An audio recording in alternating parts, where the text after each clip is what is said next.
Salut les players, on se retrouve pour une nouvelle vidéo. Le Real Madrid qui continue son chemin en Liga. Le Real Madrid qui bat l'Espagnol de Barcelone. 4-1, score final. Ça va mieux Anderson quand même pour cette équipe.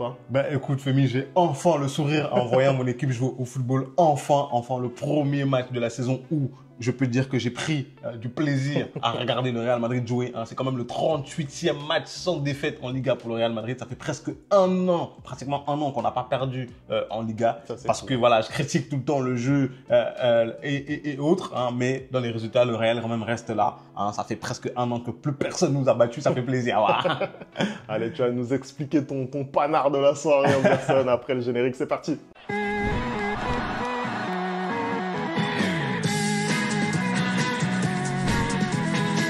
Allez, on commence tout de suite cette vidéo. Le Real Madrid donc qui enchaîne en Liga. Le Real qui se présentait donc avec une compo un petit peu revisitée. Anderson, parle-nous-en s'il te plaît. Écoute, moi qui dis que Carlo ne fait pas souvent des changements, qui joue tout le temps avec les mêmes joueurs, bah là ce soir il a voulu me prouver le contraire. On a eu pas mal de joueurs qui ont été reposés, notamment Rudiger déjà qui a été remplacé par Aurélien Tchouaméni en défense centrale. On a aussi Arda Güler qui a joué à droite à la place de Rodrigo, qui lui a joué à la place de Vinicius Junior. Donc on a aussi Fernand Mendy qui a pris place sur le banc, qui s'est reposé. Ça a permis à Fran Garcia de pouvoir jouer. Donc pas mal de rotation dans cette équipe madrilène.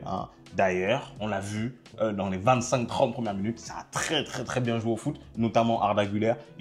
Moi j'ai trouvé qu'il avait été très bon. Dans la première mi-temps, dans sa globalité, j'ai trouvé qu'il avait été bon. Après, plus le match avançait et plus c'était un peu compliqué pour lui, il a commencé à faire des pertes de balles. Mais au début, quand le Real faisait des circuits de passes, des combinaisons et tout, il était la plupart du temps dedans. Donc j'ai trouvé une équipe du Real qui pressait énormément aujourd'hui contre l'Espagnol. L'Espagnol avait énormément de mal à ressortir le ballon. Le Real, ils étaient à la gorge des Espagnols, pour le coup, de l'Espagnol, pardon. Et j'ai trouvé Valverde et Bellingham, encore une fois de plus, extraordinaire. Le volume de jeu que les deux abattent, c'est incroyable. Pareil pour Arda Güler, j'ai trouvé qu'il faisait des retours défensifs vraiment magnifiques. Rodrigo, de son côté, je l'ai trouvé aussi très bon. Il faisait des dribbles et autres. Il déstabilisait la défense. Mbappé, en première mi-temps, il était très remuant, même si je trouve toujours que, on va parler un peu plus en longueur de sa prestation, je trouve toujours qu'il n'est pas dans le ton de ses camarades. Je trouve que voilà, il y a toujours un truc qui manque côté Kylian. Et ce soir, ça a été l'efficacité et le fait de jouer simple. Mais sinon, j'ai été ravi parce que j'ai vu en première mi-temps. Donc, soit on est maudit, on joue mal et on marque, soit on joue bien et il n'y a pas de but. Parce qu'en première mi-temps, on a bien joué, mais il n'y a pas eu de but. Tu veux le beurre et l'argent du beurre. Oui, c'est ça que ça veut dire. C'est ça que ça veut dire. C'est ça que je veux. Effectivement, en première période, domination stérile pour le Real. En deuxième période, ça redémarre de façon un petit peu cauchemardesque avec cette ouverture du score de l'Espagnol de Barcelone. Derrière, voilà une réaction du Real, voilà, qu'on connaît. Les leaders prennent les choses en main, que ce soit donc Jude Bellingham ou Carvajal. Honnêtement, Jude Bellingham, pour moi, c'est comment dirais-je, quand le Real n'est pas bien, Bellingham prend les choses en main et tout le moment où il a été absent durant ces dernières semaines, ça s'est ressenti dans le jeu du Real. Aujourd'hui, il est là et aujourd'hui, le Real performe. Écoute, ça fait 2 matchs qu'il est revenu et comme par hasard, ça fait 2 matchs qu'il y a du mieux côté Real Madrid. Tu vois, on commence à aller vers un équilibre dans cette équipe-là parce que la présence de Jude dans le 11, elle est super importante parce que le volume de jeu qu'il abat, en plus de celui de Valverde, ça fait qu'il y a des joueurs qui courent absolument partout sur le terrain et ils sont aussi bien présents en défense pour les interceptions parce que les nombres d'interceptions que fait Valverde et Bellingham ce soir, c'est extraordinaire, mais ils sont aussi bien présents dans la surface adverse parce que Bellingham aussi ce soir, il se procure pas mal d'occasions, il a frappé énormément de fois. J'ai trouvé en fait que ce soir, le jeu du Real n'avait pas été un jeu stéréotypé. J'ai trouvé que beaucoup de fois, on est passé à droite, beaucoup de fois, on est passé au centre, beaucoup de fois, on est passé à gauche. Il y avait des circuits de passe, il y avait des longs ballons, il y avait des tentatives de jeu aérien, il y avait des frappes de loin. J'ai trouvé que voilà, enfin, on avait une équipe qui jouait très bien au ballon. Et c'est en effet dû aussi au fait que dès qu'on a encaissé ce but-là, tout de suite, il y a eu la réaction. Et notamment, on voit Bellingham qui va presser très haut, qui récupère un ballon super haut et qui fait cette passe-là, qui par chance, passe en dessous des mains du gardien et atterrit dans les pieds de Carvalho qui fusille les cages. Et après, tu vois un Real qui est bien mieux. Pourquoi? Parce que le leader offensif technique est rentré, à savoir Vinicius Junior. Voilà. Il est venu prouver à tout le monde, et pour tous ceux qui en doutaient, que c'est son équipe en fait, que c'est lui la star de cette équipe et que même si depuis le début de la saison, il a un peu plus de mal, bah je suis désolé, il a besoin de repos peut-être. Et là, ce soir, la rentrée de Vinicius, elle est exceptionnelle. Il fait une rentrée, un but, une passe D. Mais tu vois la passe D qu'il donne à Rodrigo, c'est son but. L'extérieur du pied. Honnêtement, le but est exceptionnel de Rodrigo, je trouve. Voilà, dans la construction, c'est incroyable. Et tu l'as dit, je pense que ces dernières semaines, on a vu un Vinicius qui n'était pas forcément au meilleur de sa forme. Mais les critiques, à mon goût, sont arrivées un petit peu trop vite pour lui parce que ce qu'il fait sous ce maillot depuis maintenant 2 saisons facilement, c'est incroyable. Tu peux même dire 3, hein, tu peux même dire 3 parce que même quand Karim était encore là, le duo ensemble, c'était incroyable. Oui, à un moment où c'est plus lui qui a pris le lead sur l'attaque parce que Karim, il était un peu plus fatigué. Et oui, c'est-à-dire que le jeu du Real avec Vinicius et sans Vinicius, tu vois la différence. C'est-à-dire que directement aujourd'hui, je trouvais même qu'il y avait beaucoup d'attaques qui passaient par le centre et le fait qu'ils soient rentrés, bah, il y a pas mal d'attaques qui sont vraiment, on s'est vraiment écarté sur la largeur du terrain et le Real avait cette possibilité d'attaquer vraiment dans les côtés pour le coup. Et puis même, en fait, c'est la rentrée d'un joueur qui n'est pas du tout égoïste. C'est-à-dire qu'à chaque fois, il va chercher son coéquipier qui est le mieux placé pour lui donner le ballon. Et on le voit là avec Rodrigo qui remet le ballon. Et c'est pour aller en totale opposition avec un joueur, hein, tu sais très bien de qui je parle, tu me parles meilleur, Kylian Mbappé. Mais quel est ton problème?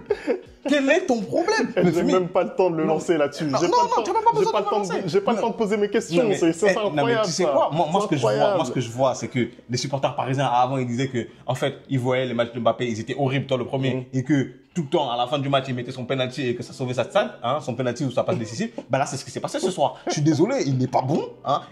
En fait, physiquement, il est mieux, il est dans le rythme, mais il n'est pas bon techniquement. En fait, quand tu le vois au milieu des attaquants du Real, t'as l'impression qu'il gêne en fait. T'as l'impression qu'il gêne parce que soit il est en retard pour donner le ballon, soit il donne pas le ballon, soit en fait, moi je ne vois pas la même chose que je vois avec Rodrigo, Vinicius ou Bellingham. C'est-à-dire que chaque fois qu'ils ont le ballon, ils essaient de le mettre dans les bonnes conditions. Par contre, lui, quand il a le ballon, c'est pas le cas. C'est pas le cas. Il veut jouer tout seul. Il veut être le sauveur du Real Madrid et il est jamais dans le bon ton. Ce soir, il a 20 pertes de balles.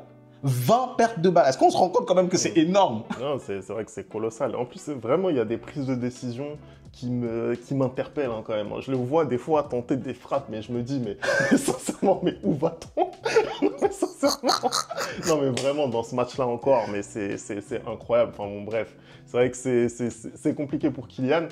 D'ailleurs, bon, déjà, il y a cette passe dans le bon tempo, on va lui non, ça on lui donne. Mais encore heureux que là, il arrive quand même à prendre la bonne décision parce qu'il aurait pu continuer tout seul. Au-delà de la décision, c'est plus la passe dans le bon tempo. Voilà, il faut bien l'ajuster pour mettre Vinicius sur orbite. Ça a été fait correctement. Et après, il y a ce penalty donc, qui est obtenu par Henry et qui le frappe, Kylian Mbappé. Moi, je suis pas d'accord. Femi. Franchement, je suis pas d'accord. Et puis même, comme juste avant qu'on fasse le débrief, tu me disais que même toi, à la place de Mbappé, tu lui aurais donné le ballon à Henry. Parce que Henry, il se contente des miettes depuis le début de la saison. Par contre, chaque fois qu'il rentre, hein, il a quand même déjà mis 2 buts et il a provoqué un penalty avec même pas 5-10 minutes en fait. C'est incroyable, je suis désolé. Moi, j'ai envie de voir. Là, Ancelotti a dit qu'il allait faire tourner. Là, on a un match en milieu de semaine mardi. J'espère que Mbappé va un peu aller sur le banc et que ce soit Henry qui commence le match et qui peut faire 80, voire 70 minutes, voire même 90 minutes. J'ai envie de voir ce qu'il va donner aussi en tant que vrai numéro 9. Parce qu'aujourd'hui, je suis désolé, en deuxième mi-temps, Carlo Ancelotti, il sort Arda Güler. Pour moi, c'était pas Arda de sortir. Je suis désolé, c'était pas Arda de sortir. Et encore après, il sort Rodrigo, c'est pas Rodrigo de sortir. Moi, j'aurais sorti Mbappé parce que plus le match avançait et plus tu voyais que c'était compliqué pour lui. Et à un moment donné, j'ai l'impression que, en fait, tout est fait pour qu'il soit mis dans les bonnes conditions. Sauf que, plus on essaie de le mettre dans les bonnes conditions et plus il devient égoïste, en fait. Moi, je peux pas. Moi, je pense qu'on est face à un joueur qui doit apprendre à jouer pour le collectif. Sauf que quand Hendrick rentre, lui, tu vois qu'il est clairement dans le collectif, même si la dernière fois il a mis une grosse frappe de loin, hein, il a choisi de tirer au lieu de donner le ballon, mais il fait des efforts, il est remuant, hein, il se bat. Hein, là, le penalty qu'il va obtenir, c'est n'importe quoi. Le défenseur,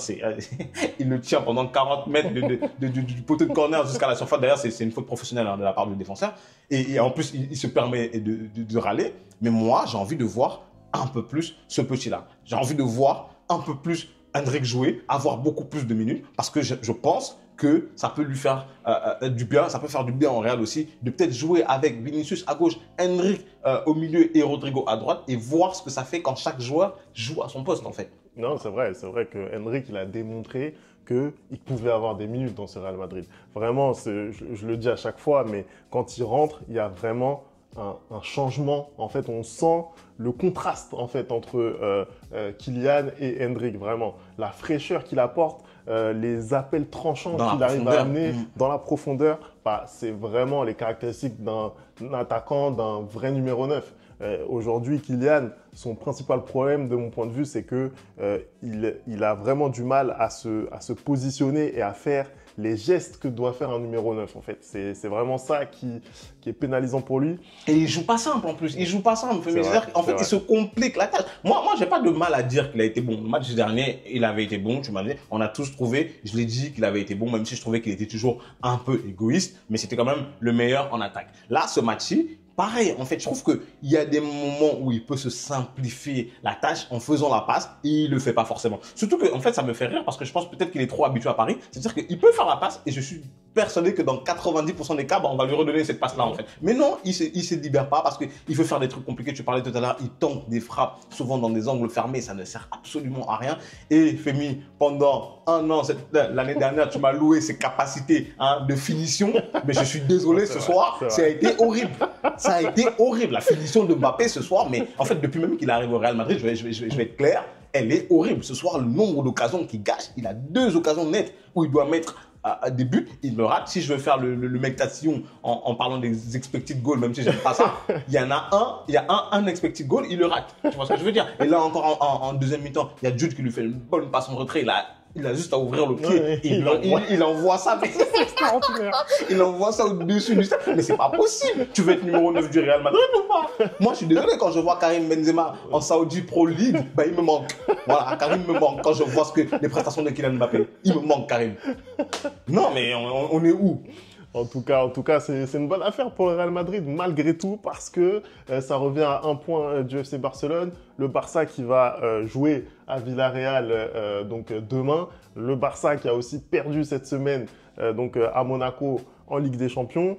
Un Barça qu'on pensait au-dessus de la mêlée, ou un Barça qu'on pensait sur orbite. Non, mais pour l'instant, ils sont au-dessus de la mêlée en Ligue 1, on va pas se mentir. Hein. Mais en Ligue des Champions, ça a été compliqué aussi avec ce carton rouge repris rapidement. Un carton rouge totalement bête, hein, parce que pour moi, Ter Stegen, vraiment, vas-y. Merci Courtois. Tu sais, Courtois, il a fait une erreur ce soir. Hein. Mais je suis content, je suis très très bien avec Courtois, voilà. Allez, merci d'avoir regardé cette vidéo. On n'oublie pas les bonnes habitudes, @ le replay foot. Et nous, on se retrouve très très vite pour une nouvelle vidéo. Ciao.